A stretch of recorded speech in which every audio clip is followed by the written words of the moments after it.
Come on, internet.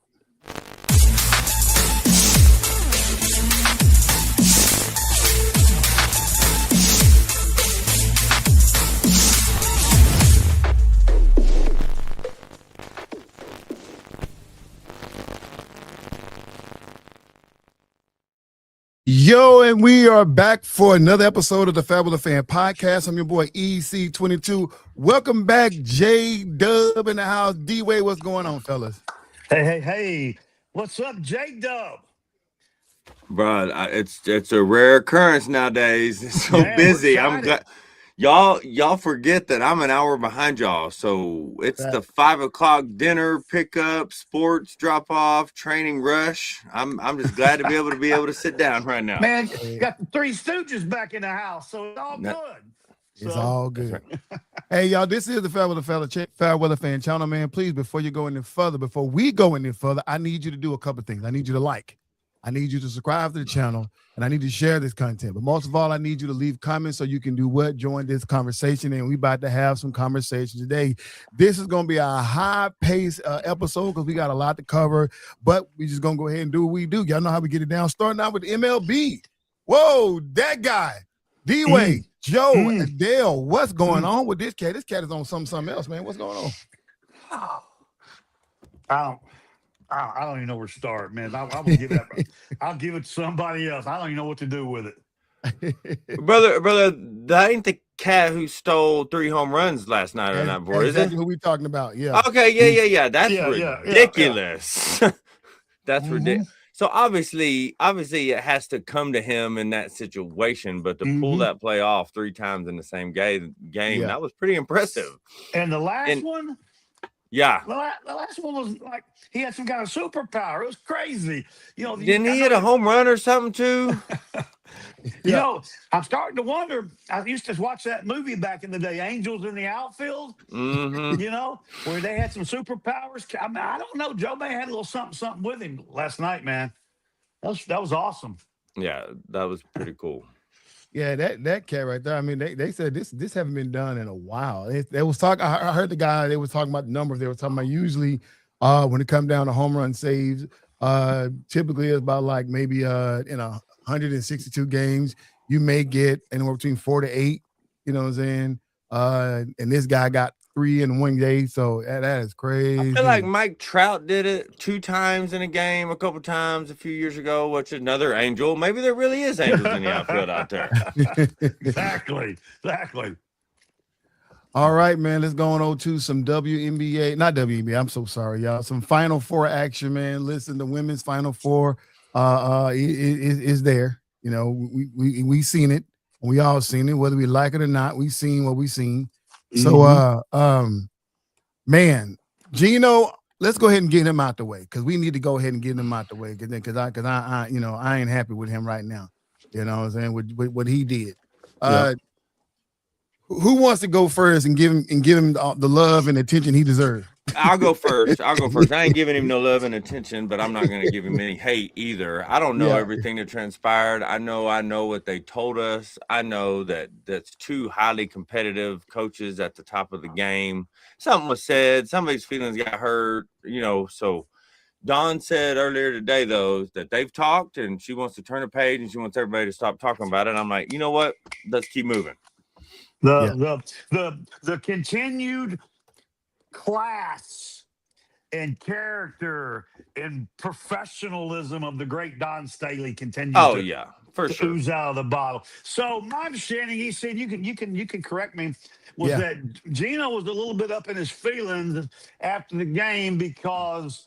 First of all, because he got his butt whipped, but because he felt like that Don disrespected him before the game and didn't go out there and meet him out for the traditional head coach's handshake before the game and pregame. Okay.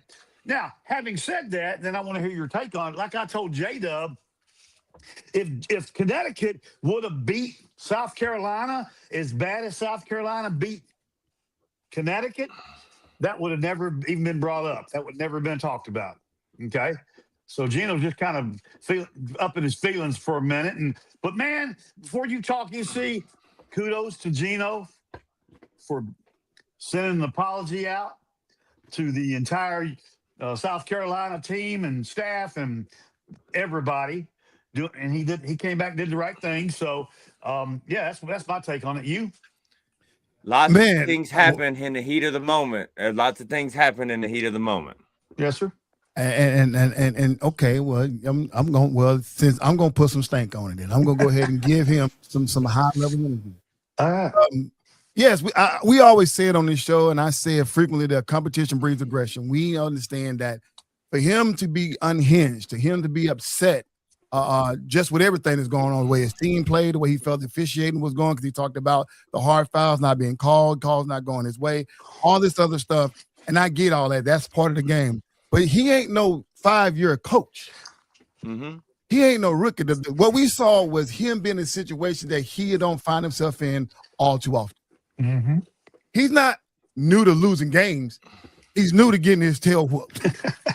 And losing his number one spot, because Don Staley's knocking on the door, or it maybe already is, the best women's basketball coach right now. So, right. He still holds the record of many championships. I think he got 16. Yeah, but right now. Today. In this era, right? Don is either that or she's about to be that. Yeah. I think Pat Summitt got 8, and he got 3, and she got 3. A couple other coaches got 3 of them going down there. But I mean, this is Geno. You had a lot of time on that sideline to figure out how the thing gonna go. Mm-hmm. He know that the moment this thing is over with, no matter how he respond and the way he was gonna respond, he knew that was gonna go viral. This wasn't like just an accident, right? Right. He felt, and I'm just my opinion. He felt that he was right at that moment. He felt he was justified, and he meant and intentionally did exactly what he did because he knew those cameras on him. He talked about it during the game to do the Holly roll about how things wasn't going, and he couldn't wait. You know what I'm saying? When you're losing like that, everything is magnified. You start looking for reasons to blame. Right, I ain't get a handshake. She shook his hand pregame, you know what I'm saying, when they first got into the arena. But it is customary that as they call the players out first, they do their starting 5, and then at the end of those, each team gets starting 5, they'll announce the coaches. And at that point, that's when the coaches are at the scorer's table, mid-court, and they shake hands. Well, he said he was waiting on Don didn't come out, water under the bridge, charged her head and not her heart, because you should know better who she is, right? But that became, let's say, probably around about the 10-minute mark probably about the 5-minute mark in the fourth quarter. Mm-hmm. All of a sudden, that became an issue. Mm-hmm. It wasn't an issue, no part of the game. All of a sudden, the game coming online, we getting out. That became an issue, and you got to go past ways and shake hands with somebody who just beat you down and you felt like it wasn't a fair game. Geno was just wrong. And then when he issued his apology, once again, after the game, he said what he said. So you're talking about having enough time to calm down in the locker room, and then this press conference coming up. You already know it's going viral because you got everybody calling you, text you, hey, man, this thing went viral. You already know. I know it's minutes after the game, but you already know. And you still got up there and said, I said what I said. Mm-hmm. The only reason why he came out and gave an apology, y'all, is because somebody in his PR team told him he needed to. Yeah. And when he finally gave an apology, it was more so like, hey, I apologize to the staff of South Carolina and their players. That didn't happen to the staff of Carolina and the players. It happened to Don. Agree. So even then he was trying to walk back, right? And then finally, after the media took off, then he finally did the right thing and called Don, whatever, and said, hey, let's squash the beef. Don wasn't going to make a big issue out of it regardless. That just wasn't who she was. She said what she said. She said, if I did something wrong, let me know. I didn't know I did anything wrong. She didn't want to take the attention off the women, and not just South Carolina, but even the UConn girls, you know what I'm saying? The ones who were going out. Like, he stole that moment from everybody, not just South Carolina, but from everybody, right? And she didn't want that to be a thing. That just class done, right? But Geno, I'm going to get to a point later on when we talk about Cori Close, when we get to Cori Close and why this was instrumental. But moving on from that, man, let's go to Texas, Maddison Booker. My Lord. Why does that keep? My emotions are hurt right now for Maddison Booker. She loses her point guard for next year. Roy Harmon is going to the league, and Maddison Booker is going to be there by herself. Hopefully they can get some of the Jordan Lees, whatever, to step up and take the point guard. But, man. She's got 3 of the top 10 high school recruits verbally committed to Texas next year, too. Okay, cool. Because She was this has nothing to do. Well, you know, y'all heard me out. D-Way, what you think about Maddison Booker? Is she who we thought she was? As Z-Man always says, your best players are supposed to play their best game in the biggest games. Yep. That's what you expect. That's what the fans expect. That's what the coaching, that's what the university expected. Maddison Booker got some explaining and some apologizing due to Longhorn Nation women's basketball. So, a young lady fails one time in the spotlight, and we're gonna sit here and write her off. We're gonna forget about her 40-piece 2 rounds earlier. We're gonna forget about the other big games. I mean, I'm not trying to make excuses for her. It was a bad game. The spotlight was too bright for her Saturday night. Yeah, but I mean, she's next year she's still gonna be good. I think she's gonna be good on a professional level. It was a horrible game, but I don't think that's who she is. When you say that's who we thought they were, or whatever it is, I don't think that's who she is. No, my question I think that's a horrible game at a bad moment. All right, fair enough. Fair enough then. Good. Jonathan G. Not debating if he was wrong or not. My question is, why is it a need to apologize for not liking someone? I don't know. For the same reason it was okay for Isaiah to walk off the court when he did it, but now it would be frowned upon. Right? That's that same thing. You can't hate each other. You can't have disdain for anybody openly anymore, because it could be misconstrued as something else. Yeah. So let's have our PR team issue an apology. Anyway, so I think Maddison's going to have a phenomenal year next year. She's got some recruits coming in. She ain't going to have to deal with Lauren's 6'7" frame when she gets there next year. So Facts. I think she's going to be okay. Well, and I agree. We don't have time to discuss it tonight, but I'd be curious as to where the experts, and I'm certainly not in that category, rank her this year, where they put her, as the. Is she a top 10 player? Is she? I think she's. I'm top asking. 10. I would think so too. In my humble opinion, I think she's a top 10 player. Okay. She's still a top 10 player right now, even after a bad game. Yeah. She's top 5 in my opinion. Okay. That's more nitpicky. The top 10's easy. You know what I'm saying? Yeah. That was going to be an EC beat me to it. My question is she a top 5 player? My answer is, I think so. Yeah. So my whole thoughts on Maddison Booker is simple. That what we saw was had nothing to do with having a bad game. It had everything to do with not being prepared and fear. Mm-hmm. When I look in J-Dub, we ball players, D-Way, we ball players, we know when I'm looking in her eyes, she was taking shots that she normally don't, even with her fade, because she's the mid-range queen and stuff like that. Even when she was taking shots, she was off balance, trying to get the shot up quick enough because she feared Lauren Beth's length. Even when Lauren Beth was almost 6-7 feet away, she still rushed shots. She missed layups, you know what I'm saying? Thing that she would normally do, because the issue was trying to score, you know what I'm saying, she just feared Lauren Betts, and then at that point, now you're getting behind. It's hard to dig yourself out of the hole when you know your heart is beating fast, when you realize that every time I touch the ball, I got to make something happen. And then it got to the point from the coach's perspective, the ball didn't move. Rory Harmon held the ball. They were trying to figure out something. And the same thing would happen with Don Staley. And she said it on her team. You had people who take shots that normally don't take shots. And that was what happened with Texas, when they finally put Maddison Booker on the bench. Now everybody just jacking up shots, right? I didn't agree with them benching Jordan Lee. I didn't understand what that was about. That one kind of confused me, because you take your nucleus away, especially when Maddison Booker is struggling. But this is one game. The one good thing about this, man, I bet she can't wait till she gets the W. I bet she gonna have. I can't wait to go get Lauren Betts. But no, Maddison Booker is a superstar already in the making. So this is just that one game. It's kind of like much like Cooper Flagg when we watched him, the way he exited the tourney last year. And then and we said around this show. Right. I said on this show, I said, I don't know if the kid gonna survive the NBA with that type of, getting kind of, but he showed us all different. So, but we can put it in perspective. If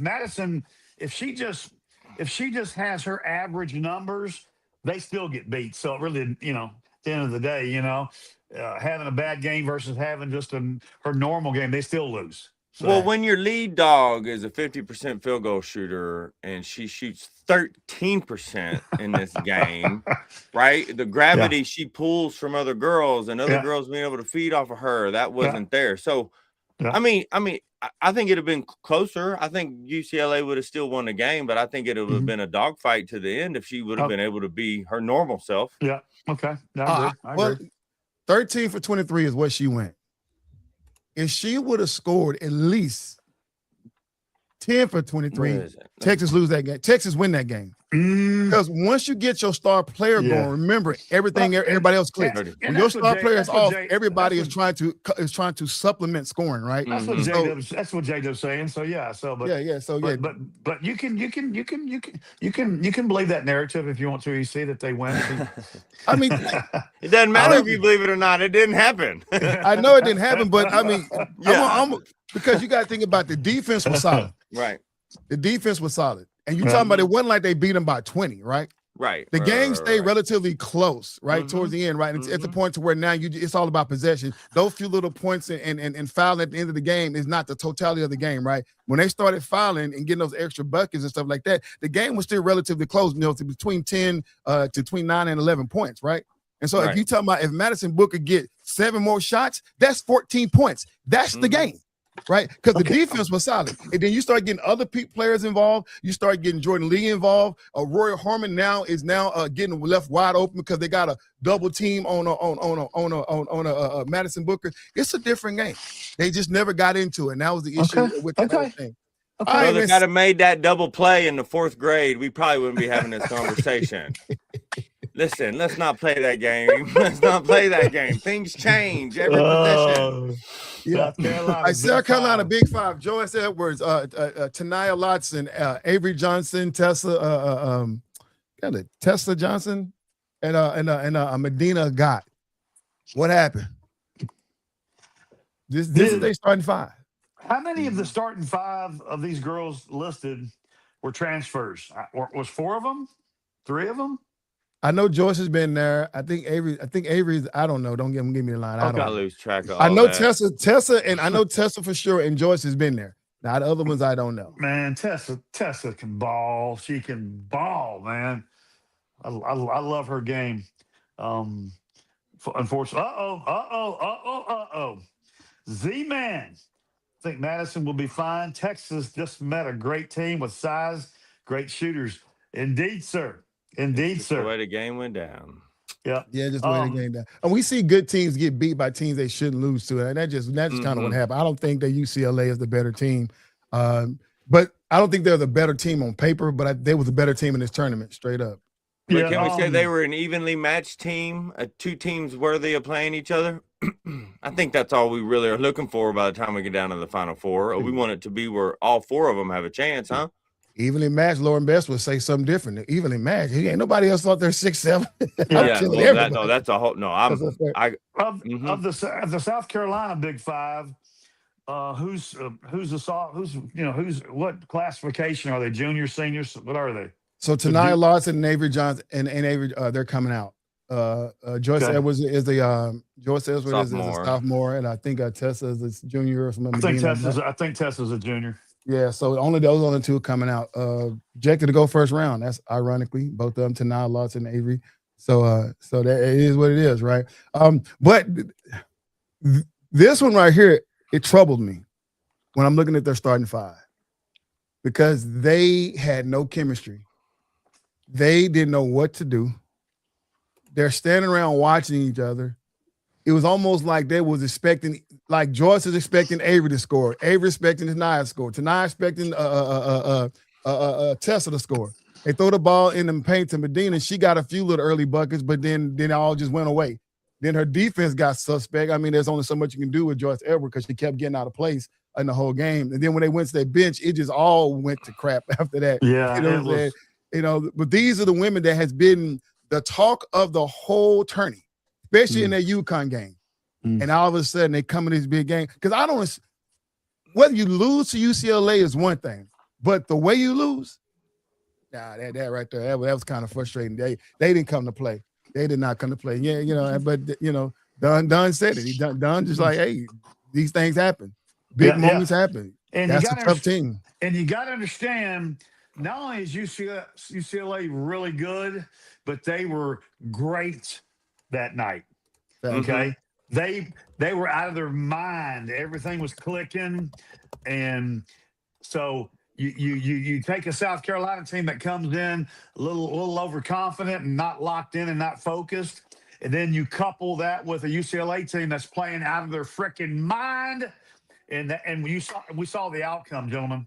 Yeah. So, J-Dub, we've been talking about Lauren Betts for a long time. Yo, go back. I hear you. And I was just finna say it again. And I was just trying to check. I don't think South Carolina has had to play Lauren Betts. I know they didn't play last year in the tournament. I didn't know if they played last year any other time. So, brother, listen, I preach size, especially for a league where its average height is, like 5'9", and she knows how to use her body. She knows how to get positioned. She knows how to catch the ball and turn and find her teammates. So I'm a huge Lauren Betts fan, and I think I know it. And I didn't get to sit down and watch the entirety of the game. I had other things going on, but I know that she didn't get as many shots as I thought she would get in that type of game, but her gravity, just like I said with the other people, with Maddison's, when you have to plan for a 6'7" player who can play, not just a big body, but somebody who can play the game and run the court, then that's taking attention away from other things. And I think maybe South Carolina overplanned, or maybe they underplanned for how to deal with that. And obviously you have to have a supporting cast to, after you've done the right thing, they have to be able to knock down a shot and things like that. So I think, hands down, if I'm the GM of any WNBA team and I have the first pick, Lauren Betts is my selection. I don't care who else is there. I don't even want to talk about any of their names, because just like I told Coach the other day, if Lauren Betts is a bust as a draft pick and she doesn't become an MVP or even an all-star, I guarantee you she's still a 10-year starter. She still starts for a team for the next decade. So I'm a huge fan. I think she had a good game. I'm glad she was outstanding player of the tournament. So we'll see what's next. EC, Lauren Betts is the best women's collegiate basketball player in the world this year, right now. This year, right now. I agree. Okay. And even before EC responds, a young lady like Joyce Edwards or Juju Watkins, if she's here, may have more skill, may have more talent, but what Lauren can do for your team and her ability to be used in different situations, I think is certainly the most potential of any young lady in college. And there's no substitute for height, especially if not. you know how to play. So I'm gonna echo what Jay said. Then I want to hear EC talk. If Lauren Betts is not the first player picked in the draft, then somebody got their head straight up their bootay. So what's your take on that, EC? I mean, right now the mock draft is suggesting that she's not the first player to take. She's the fourth. Is she the fourth? Well, she in the mock draft she moved up to number 2. She was the 4th. Oh, okay, yeah, I knew she was 4 for a long time. Right, and then she moved up to number 2. With Minnesota thinking about grabbing her. Right. So right now the world is her oyster. Right now, she is talked about, and she is a phenomenal basketball player. When we start talking about the best in women's basketball. And you guys say it depends on which angle you're coming from, right? When you're looking at just her size alone, right? We haven't seen anybody like this size until we saw Brittany Griner coming out of Baylor at 6'8", and she's 6'7", but she ain't got him nowhere near close to skills that Brittany Griner had, you know what I'm saying, and athleticism that Brittany Griner had is 6'8". But her superpower is that the fact that she don't have to be a volume scorer. Because the things and intangibles that she does, she's a disruptor. You're not going to go one-on-one with her, right? But if you do collapse, she's a great pass out of the paint. She got great court vision. She got great IQ. And her screen game is phenomenal. Her mid-range is phenomenal. Brittany didn't have a mid-range game until later down in the WNBA. And even that was kind of suspect, right? Brittany would just Shaq, a female Shaq version, just killing girls down there, right? The one thing she can get better with, and this is crazy to say, at being at 6'7", is rebounding. Her rebounding, Huh? Aggression. She got to get a little more Meanness. aggression on the rebound. Yeah. Because the reason why I say, because we go back to 2 years ago, I watched Angel Reese destroy her in rebounding and destroy her in the paint. Angel Reese ain't number was 6'3". And so now you finna go and get some of these 6'3", 6'4" forwards out there that's going that have that aggression. So if once she learned that aggression and be that dog and not, she's not timid, she's just not aggressive enough, right? But she's a very skilled player. That's also an angry 22-year-old Angel Reese against a 19-year-old Lauren Betts. That's a big 3 years of mental evolution, right? I mean, I'm not so I think but anyway, I thought she did awesome. She did awesome, man. She deserved every accolade. And I owe her an apology. I really owe her an apology because I was drinking a Kool-Aid last year. This year, UCLA kind of fell under the radar. I started drinking the Maddison Booker Kool-Aid, the Azzy Fudd Kool-Aid. Then Sarah Strong is still doing her thing over there in UConn, right? Then some other women was really, really getting my attention. And I was just like, oh, Laura Bass, she good, but and then you start looking at the mock draft. You start looking at that girl from Spain, Our Fun, that's projected to be just the coldest of the cold, right? I'm looking at Lauren Bass. I don't know, but man, Lauren Bass made a bid for herself in this tournament. And so, and listen, even everything I said about the things she can get better in, she's going to be successful right away. Right away. Because all she needs is a good guard. And you talk about if Minnesota get her, they bring her and Nafisa. Oh, Lord. And Courtney out there going crazy. She just got to be the big one inside. That's what I'm saying. She has instant success. Give them the chip right now. You might as well don't even have a speech. Just give them the chip right now. EC, you said something that nobody caught, and I don't want to get off on it, but I just want to tell you that, man, you knocked it out of the park.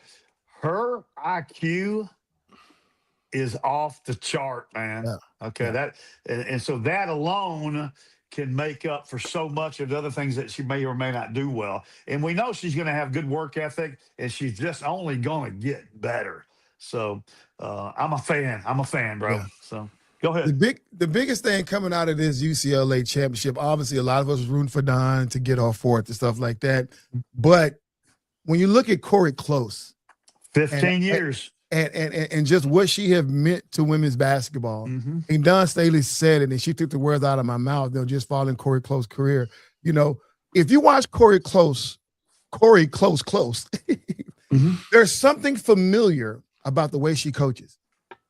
Even if you didn't know who she was, didn't know her name, if you just saw this little lady on the sideline and watching the way she interact with her players, her play calling, the way she approached the game, there's something so familiar. And the one thing I love about Cori Close, she is a student of the game. She has taken so many notes from the Van Deers, and she even said it with Don Staley, Geno Auriemma, even when Pat Summer was live, she was a student, you know what I'm saying? But all of this was indirectly, and she brings all that to her game, right? Her what she means to women basketball, this couldn't have happened to a better woman. We love Lauren Betts and we love the UCLA staff, but Coach Cori Close, man, I'm so excited for her. And Dunn made this comment, and I more than agree with it. She talked about the ideal of UCLA winning their first national championship, right? This is what people need to see, right? There's better teams out there other than UConn.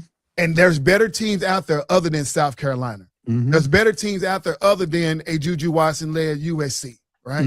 They need to see these women are playing some good ball, because once people realize it, right, that the talent is spread around. Because I talk to a lot of people tell me, oh, well, other than Maddison and Azzy Fudd and Lauren, who else is in the NCAA tournament?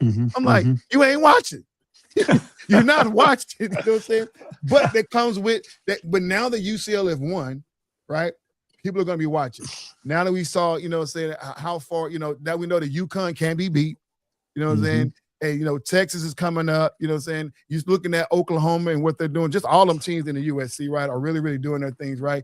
It's going to be fun to watch next year and see how the transfer portal is going to affect some of these teams like that and how they're going to make these women better. But it's all about the bottom line, right? Bringing revenue to women's college basketball, right? Bringing the revenue up. And that's what Don Staley said. He said, this is what she meant. Because when you look at Pat Summitt, her words, I mean, my words, not hers. Her and Geno didn't have the greatest relationship because she felt like this is a man succeeding in a woman's sport. Mm-hmm. Right. And when people look at women's basketball and they see UConn winning all this time, people just, well, they're only successful because it has to be a man-driven coach. And you overlook all the women coaches out there, right? And that's not a knock to Geno because he didn't ask for it, right? But at the end of the day, man, I love what they're doing. I love what Cori Close is doing. She's going to be on top for a while, man. She's going to be an all-star. She's going to be, if she keep the race she's going, she can be a Hall of Famer. You know what I'm saying, coaching. Oh, yeah. I mean, and we didn't even mention Coach Kim Mulkey at LSU. She's going to get that bunch going again, too. She is. So Kim Mulkey, and see, that's another one. Kim Mulkey had her days. Yeah. It's time for the other coach to come up. But no, even Kim Mulkey talked about it. She said with Cori Close, it takes time. He said, and that's the good. With Don Staley, it takes time. Like she spoke up for all these women back when they were, getting into the league. Said it takes time. So I won all these games in Baylor, and I came over to LSU and won one. It's like it took me time. So and that's what it's going to take. All these other young coaches out there, the Carol Lawsons of the world, man, I can't wait to see her get that Duke team to a Final Four and win one. That's going to be very, very cold. The men's Final Four. Simple. One question that I have right now is what happened to Arizona? J-Dub. Oh, man. Brother, they again. some people go to the light and some people stay in the shadows. Give it to me easy because that's my Big 12 team. Give it to me easy, J-Dub. Yeah. I'm giving it to you easy because I'm not against Arizona, but I mean it wasn't their day, it wasn't their year.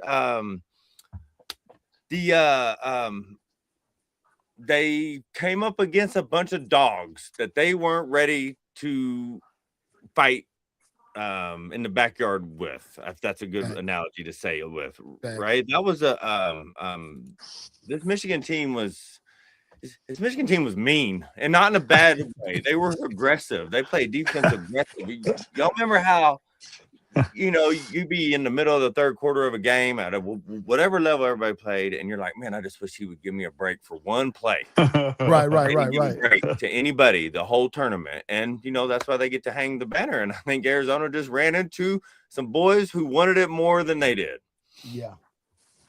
It's all about who gets hot at the right time. And who gets hungry at the right time. Who gets hungry and who gets clicking at the right time. Right. And that's what happened. That's what we saw with Michigan. They got better every game. They got more physical every game. They got nastier every game. They got more dog and fight in them every game. And Arizona ran up against ran into a buzzsaw. That's all I can say. You see. And let's keep it a buck real quick too, right? Arizona still scored 73 points. They still came out and had a decent game. But sometimes a decent game doesn't get you to the next round. You know what I mean? Well, man, this was heartening because, Big 12, they let me down with Kansas. They let me down with Houston. And I got to sit here and watch Arizona. It's like, man, this is bad. Jacob, I knew it was coming. I just didn't know when it was coming. Too. But it's here. It's here. It arrived. It's like they embarrassed me, man. Once Duke lost, Arizona went straight up to number one, the overall favorite. Bro, they made the Final Four. You had a Big 12 representative in the final tournament of the game or of the season. Good enough. I hear you. You know what he told me? I texted back and forth, and I said, man, what's up with Arizona? He goes, everybody knows it's a conspiracy. Exactly. Everybody knows it's a conspiracy. So we already talked about the way Michigan ran through it, and it's no surprise that when I went back and looked at the numbers, man, I don't know how they fell under my radar. Obviously, the Michigan fans knew it. They knew what I didn't know. They knew what I didn't know. But, man, that team ran through this tournament in popular fashion. They destroyed everybody. They destroyed everybody. They won every game by 20 points. They won the Elite 8 game by 32. That is ridiculous. Now, with that being said, Dusty May was on First Take today, and he was talking about how when building this roster, because the question was asked, there's a different guy that step up every night. And he asked him, and Stephen A. asked him, he said, hey, man, was this intentional when building this roster? And he said, absolutely. He said, we built the team to where we can rely on a different guy. He wanted to show a different look every single night. He said, we turned away some players because they wanted to be more about them. They wanted to get into their stats and stuff like that. And he said, we have to tell the players, no, it's not a good fit for you. He said he strategically planned at the beginning of this year that this is how he was going to construct this team. Is that a continuous winning formula, J-Dub? I believe it is. If he can continue to get those same type of players when he loses the other type of players. And I was just sitting here thinking about that because I don't ever know what to think about when people start doing mock drafts, who's going to declare and who's going to not. Because I know I talked about this with Darius Acuff back in the season earlier, but the amount of money these young men can make is more than what they would make in a G League contract. And is anybody sitting here trying to tell me that all 32 first round picks are going to be on an NBA roster when the season starts? I'm not going to believe them if they try to tell me yes, I can promise you. So who's leaving, who's staying, who's going? I mean, it's anybody's guess nowadays for sure. So as long as Dusty May can continue to get transfers and freshmen and the right guys from the right places that have that same attitude, I think you have to build a culture to have multiple years of success. I like it. What about you, D-Way? So piggyback on what J-Dub's saying, if I'm looking at transferring, if I'm looking at going into the portal, and I'm looking at where do I want to go? Where do I think I might have a chance to play for a national championship? And I've seen what just what has developed with Michigan and the success they had with getting the right transfer guys in there. Hey, I'm going to look at Michigan. They're going to be on. They're all of a sudden they're going to be on my radar if they weren't before, because I saw how it worked and I saw the success they had. And I'm a 19 or 20-year-old sophomore, junior, and I got some game. Then national TV coverage in March. You know what I mean? So all of a sudden now Michigan is on my radar when they weren't before. But the cool thing about basketball is that we all know, because we're all basketball guys, is this. All you got to have is about 3 really good guys to transfer in, and you're playing for a national championship. Thanks. You don't have to have 10 or 15. You get 3 good ones, and you have a decent supporting cast. All of a sudden, you got real good. J-Dub, you hear me? Yeah. Y'all want to know what's fair? What's unfair? What? There's a lot unfair about all that. This is unfair. That is unfair. That is unfair. This is unfair. I couldn't been. I mean, you talking about super happy for Mike Malone. The way he got treated over there in Denver was so unfair. The way they let him go. And now he's about to go to college, man. He's about to live out his dream, man. And what better school to go to than the University of North Carolina, man? That's right, baby. This is about to be some spectacular happening in college basketball, because Mike Malone is one hell of a coach. Love it. Yes, sir. Yes, sir. As we say, though, can he recruit? Yeah. Can he recruit? And that's a different skill. He's a hell of a coach. We can be the best coach in the world with some 4th graders trying to play against a high school. I mean, so can he recruit? Can he convince 18-year-old men and now transfer portal men to come play for him? When you look at his resume and you walk through, call somebody on the phone or knock on somebody's door, and you sitting there shining your NBA championship ring, right? Look. How many that's in coaching in college that got one of these? You know what I'm saying? You know what I'm saying? Yeah. You know what I'm saying? And look at my resume. Look at my win versus loss stats. Like, look, you want to be here, and you don't have all the issues of the NBA, the Michigan, and they used to, and the fact that because you're talking about recruiting, right? The biggest issue is recruiting, but it's also like managing the money, managing like these kids are now need agents and stuff like that. He's done that. You know what I'm saying? He negotiated contracts. He's been in those rooms, right? So he know. I mean, he got one of the best players in the NBA on this squad. You know what I'm saying? With Nikola Jokic, right? So he can really, on top of coaching, he's seen it all. They're gonna be coming to him like, hey man, how we get this guy? Hey, he's gonna be that guy. So and just the fact that he get another chance at coaching at this level, right? And obviously, I'm rooting for his recruiting skills. I want UNC to win the next 10 championships, but come on, all of them. If I never have to take off baby blue, I'm happy. J-Dub bleeds baby blue, man. Oh man, that all comes out, man. It all comes out. Hey, in the NBA, go ahead. In the NBA, man, listen, Luka Doncic, Austin Reeves are gone. Out for a while. Can the Lakers get past the first round without their presence? At least one or both of them. No. Against Houston? You don't think they have enough to get LeBron can't beat Houston by himself? No. This couldn't come at a worse time. I'm gonna say this, y'all, and I don't want all of the LeBron James haters to get on me. I love the fact that Luka had an awesome year. I love the fact that Austin Reeves had an awesome year. But LeBron James, this is why you don't sit back and let those young men run the game. You don't let them run, just take over. You got to get yourself involved. Now, he's got himself involved in some plays and stuff like that, but this still is your team, right? No. You know what I'm saying? And well, it should be. It should maybe, be. I know he's old. Based on the payment scale. No, yeah. Exactly. You're not going to ask him to do what you're going to ask the other guys to do because he's going to be worn out. And I mean, quit. Yeah. Then you quit. He is the best 40-year-old who has ever played a game. We ain't gonna even go down his career. He's the best 40-year-old who's ever played, but he is a third option or a second. He's a second option. Yeah, that he can, push the other guy up or make. He is not a first option that can get you through the rest of the. I don't even know he can get you through the rest of the season. I'll be honest with you. Don't be surprised if they miss the playoffs. Yeah, they ain't gonna miss play. They already sealed their spot. They may drop them. They may drop down to 5. Oh my God! Honestly, I don't think Houston. Well, it's gonna come down to where LeBron James has his superpowers that he's experienced in his age, and he's been there before, right? Those young guys in Houston can't fold. So so all that hate I just spewed. So let me spew a little love. Nothing would make me happier than to see him make one more run that we have never imagined. Yeah. What if he averages 35 points through the months of May? Right. But we can hope in one hand and in the other. It ain't gonna go well. Yeah. But his what's going on, Lou?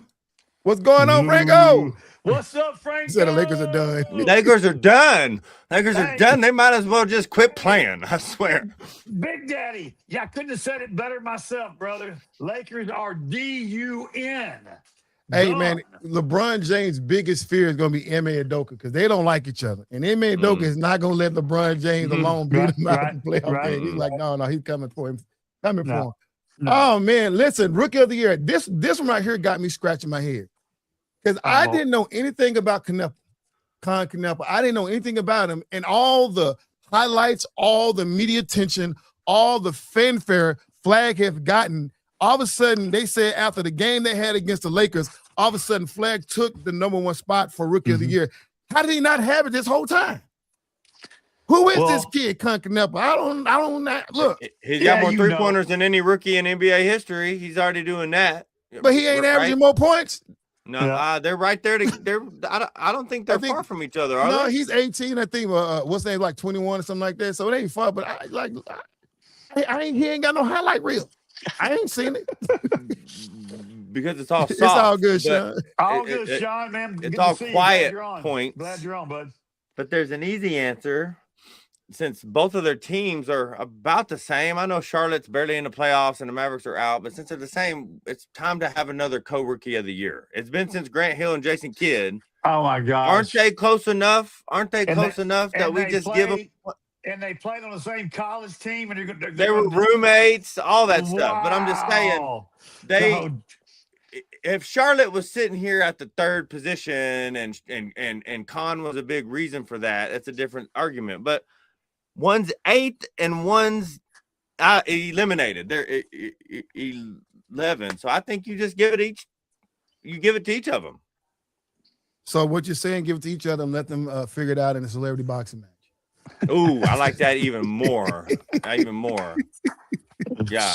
Oh, you see, he's got 2 Duke players. I don't always want to root for them. He got some jokes. That's why I said it because y'all know I don't like Duke. So let them fight it over there. We were picking up what you were laying down. Trust me. I love it. And J-Dub doesn't like Duke either, so it's all good. I know. Yeah. Moving on to the WNBA, man. Breaking news. Our girl, at least my girl, and our fan favorite here on the FairWeather Fan channel, Angel Reese has been traded to the Atlanta Dream. J-Dub, I said it, and I've been telling folks that Angel Reese, as good as she is, in my opinion, cannot be the best player on your squad. And the way Chicago was going, it was inevitable that she was not going to be suited up in a Chicago Sky jersey, but now she's going to the Atlanta Dream. What do you think about that trade? I can argue either side if you would like me to, but first, every time you said that she cannot be the best player on the team, I agree. She will never be the best player on the team. But she also, but like we say over and over again, I feel like if we beat this horse to this, she has something that the best player on the team can't provide, can't do. Right.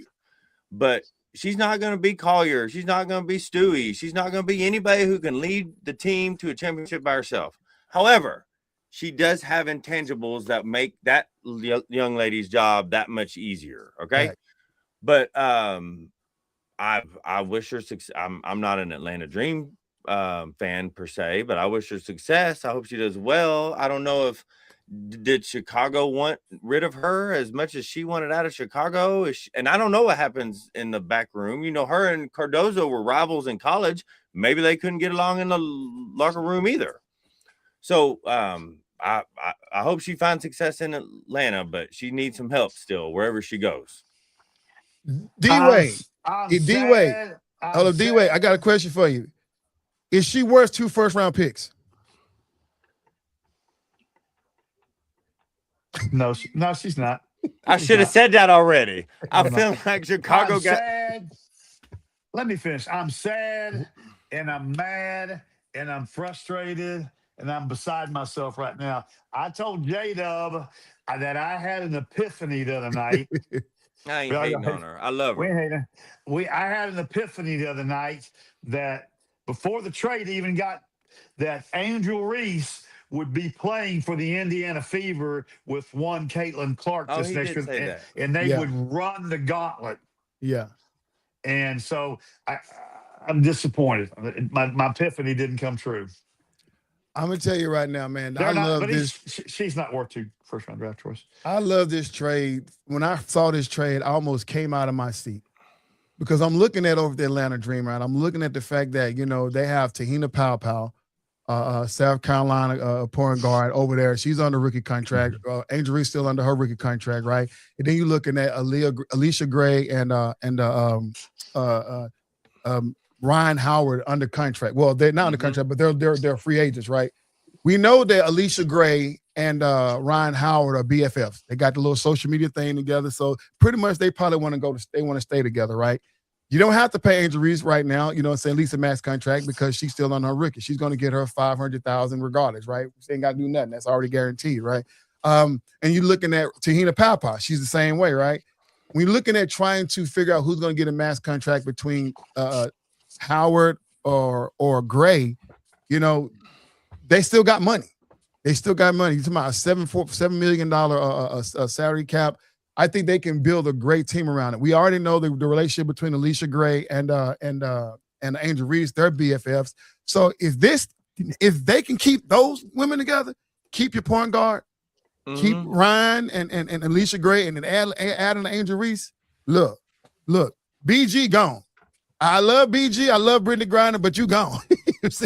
Angel Reese don't have to be a scorer, but what she, like you said, the talent she can do, she can let Ryan Howard, who can play guard and forward, they can really, really do that thing over. So I'm so excited for them, man.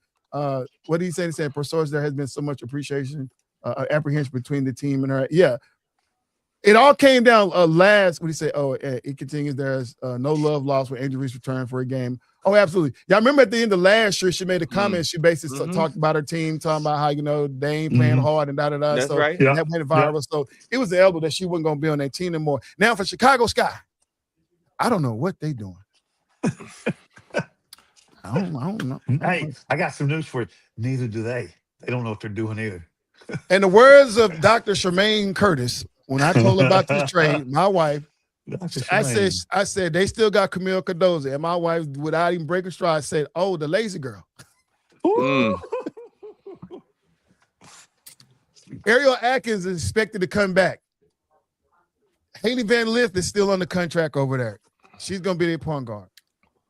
So they're not gonna get better in this draft that's coming up because you're looking at either if Flo J can get to that spot or Tanaya Lotson can get to that spot, and neither one of them can build that team from the point guard position. They're gonna need some help, and they just ain't got it. And then maybe by 2028 on that, you know what I'm saying? Maybe they can get some pieces together. I don't know, but that team ain't got a clue what's going on, man. They ain't got a clue. So they picked 5th. I'm sitting here seeing. So if they pick 5th, and depending on who they get, so I hate guessing, but there's several young ladies in the top 5 that could help them. And then they have Atlanta's pick.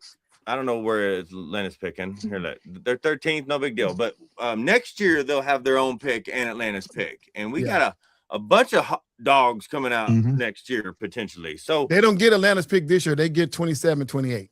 Okay. So even better. Yeah. So they get 4 picks in the next 2 years. Yeah. And the 5th pick this year. Yeah. You're talking about a whole starting 5 plus whatever you still have. So awesome. I think it was I guess that was a good trade for both teams. As long as if you feel like you got the better deal, then it was the right trade for you. And I feel like you could argue both teams got the better deal. Now, the only saving grace they have in this whole situation is free agency. And they get a swap. Right. Yeah. It's free agency because some of these players are going to be looking for max contract, and they know that you can't double up on one team because you're talking about a max contract takes 18% of your contract already ready, right? You only got 12 spots to fill. So Chicago is a championship town. They've won championships over there with Candace Parker, Elena Del Line. So they got some star power, right? Now the Angel Reese gone, you ain't got to worry about sharing that spotlight with somebody who is getting the media attention like they're the best player, but they're not the best player. So they're gonna have to do some reeling and dealing in India free agency to guarantee and get some of these top contracts. You know what I'm saying? To get somebody a max contract, and who knows how it can go. You know, it's because them women they're gonna be looking for it. The expansion draft was something funny to watch to me because oh man, so golly, breaking down the expansion draft, there's some things I like, some things. So I gave each team a grade, right? So I'm starting out with the Fire, the Portland Fire. I gave them a B-. I'm looking at them getting Bridget Carlson from Carleton from the Lynx. Great shooter, great defender, but that's the number 1 overall draft pick, right? Carol Letty, she's okay. Small defender, she's very, very small. I think she's like 5'9", something like that. And we know J-Dub don't like small guys. Sarah Ashler Barker, that was not on the court. Not on the court, I don't. Jacob, let me clarify something real quick. Yeah, listen. I don't discriminate in the streets, but when we playing ball, I need you to be able to defend. Exactly. And pound the boards. Yeah, Sarah Ashler Barker, I think she can have a breakout year this year. Yeah. We expected her. She come out of Alabama? Yeah, Alabama. Yeah. National guard. Slick Sutton is going to be should be there right now. Should have pole position, be their starting guard. She's been there. She's done that. You know what I'm saying? She started at Atlanta. She's, you know what I'm saying? She was their starting guard in Atlanta. So she come on over here. Why they didn't protect her in the expansion draft? Because of Tahina Pow. She had a Pow like, hey, we good. So you can let her go off. But I gave him a B-. You know, the Toronto Tempo, the experts gave them an A+. I gave them a B+ because I still don't understand. Their first pick was Julie Auriemma. That messed me up. A 29-year-old girl. She's from Belgium. Yeah, she won some gold medals and Euro League championships all over the place over there in Europe. But her game hasn't translated to the WNBA just yet. And she's 29-year-old. And so I guess they decided they're going to go with veteran leadership. But once again, a lady who didn't have veteran leadership on her WNBA team. Just because she got veteran leadership across the world, does that translate? Right. But then they surprised me by later on getting Maria Mabry, which now it makes unrivaled season. Oh man, she's on 10. She's on now. Our question is, did Maria want to go? She knew she wanted to get out of Connecticut. That was a done deal. But did she really want to go to an expansion team? Well, they got her now. They didn't protect her, so that's what it is right there.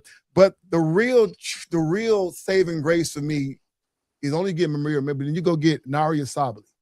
Right, Mm-hmm. we saw her 2 years ago in the overtime win with the WNBA championship in New York Liberty. How she saved the day. She had that phenomenon. She's nowhere close to her sister Satu Sabali, but she's a big presence. And you're looking at you got a perimeter defender and shooter with Julia Auriemma. She's a good shooter, better defender, but she's not a volume scorer. But you look at Maria Mayberry, she get buckets. She gets bucking, and the way she come unhinged, and then you get Naria Sabali in the post.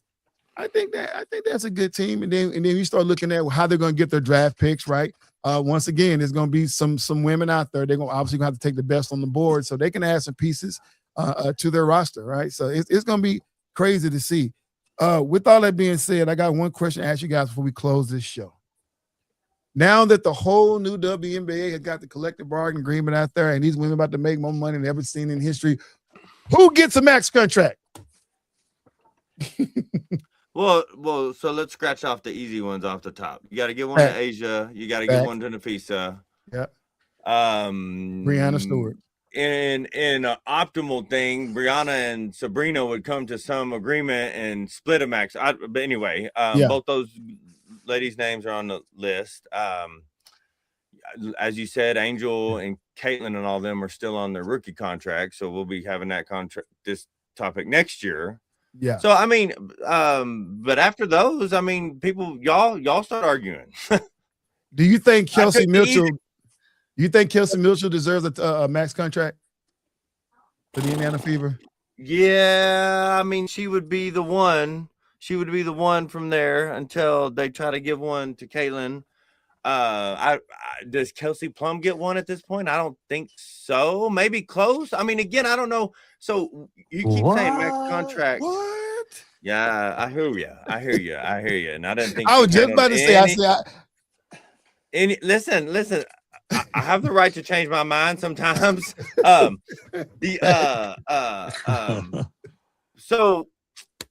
is it max or middle, or is there negotiation? Like, just because they got more money, like, is it a guarantee I have to give this player $2 million and this person $800,000, or can we give both of them 1.4? You get what I'm saying? Well, they got $7 million to work with. So, if you just do the math, if they just went straight across the board and gave everybody evil, 600,000 would be like just average for the whole team, right? And so now as you start giving out max contracts, it's like, okay, now somebody is getting less type stuff. You know what I'm saying? So they're gonna have to start trying to think of any other names off the top of my head that but y'all go. Well, I mean, I feel like and I like what you said, Jay, about Sabrina and Brianna. But if they were to settle on that, EC, check this out, okay? I would love to see Kelsey Mitchell and Aaliyah Boston do the same thing over there. Aaliyah's gonna be getting close, but again, but Kelsey Plum to me is a no-brainer. She's max contract. She can play for another 3-4 years at a high level. So one name that comes up to me when we talked about her a little bit last year is AT Alyssa Thomas. She's a dog. She's a baller. She's a winner. But I can't see a team giving her a max contract. She's going to ask for one, and she's going to fight for one. And I know she is. But she scares everybody. It's hard to guard her. You know what I'm saying? It's hard to score against her. But, man, you're talking about a max contract to somebody like this is your best player. Because now we get into that, right? We're getting into that. Your max contract means you're the best player, right? It ain't no more even across the board, right? And one, like I said, we already talked about the top three who deserve the hand down because they are the best players and been that for years. You know what I'm saying? With Collier, Stewart, and Wilson, right? Asia, But this is where free agency is about to get real crazy. Is Auntie turn the team around? Can she be that? We saw how Kayla Thornton just came out for the Valkyrie and just took off. Will she get a max contract? I don't think so. I don't know. It wouldn't make sense to me, but they're going to ask for it. We already talked about Ryan Howard and Alicia Gray. I think Alicia Gray can get a max contract, but then you got to look at your BFF, Ryan Howard. How are you going to make that work? I don't know. There are some still real good women in this league, but it's going to be very, very interesting to see how they work this max contract out. Now, with all that being said, you're talking about $85,000 was the average salary before this one. And now you're talking about an average of 600,000. So even if you give a player a max contract and then give them a $250,000 salary, they was getting $250,000 salaries for 4 years. Now you can make that in 1 year. So that's how game changing this new CBA is, right? So there is still a lot of room when we're looking at the guys. Compared to the NBA, $7 million ain't a whole lot, but to what the women's getting paid, they say it's like a 500% increase. You know what I'm saying? So I mean, there is room to wiggle and diggle. It's all about them, like I say, talking to the players and trying to see what's best for the team to move forward. And you said it best. Breanna Stewart and Sabrina Ionescu already came out and said they will not leave the New York Liberty. So they are going to be trying to plan on working something out if they both can get it. So maybe not a super max, but maybe save some of their money, get a meal apiece, and leave that other $400,000 to filter through the rest of the team. I don't know. So, well said. All right, man. All right, that's all we have, y'all. Man, any final words for you for J-Dub? Final thoughts. Brother, it was good to see y'all again. I need to get. I'm way out of touch with sports over the last 6 weeks. I've been keeping up as much as I could, but there's only so much time in a day. And I'll see you. I'll see you every chance I get. All right, D-Wade, final thoughts. Man, two things real quick. If Minnesota gets Lauren Betts, it's over. Go ahead and start making sizing the rings right now. And secondly, Thursday, a tradition like no other in all of sports happens in Augusta, Georgia. Yeah. The Masters. If you don't like golf, turn it on and just watch the scenery. The scenery is picturesque. It's beautiful. There's nothing like it. So that's my final thoughts.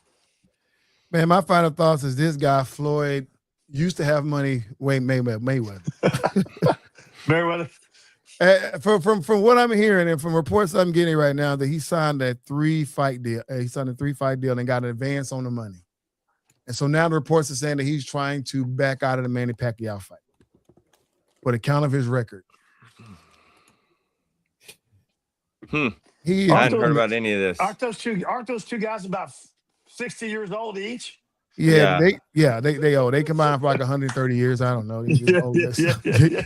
No, but he has become everything that's wrong with boxing.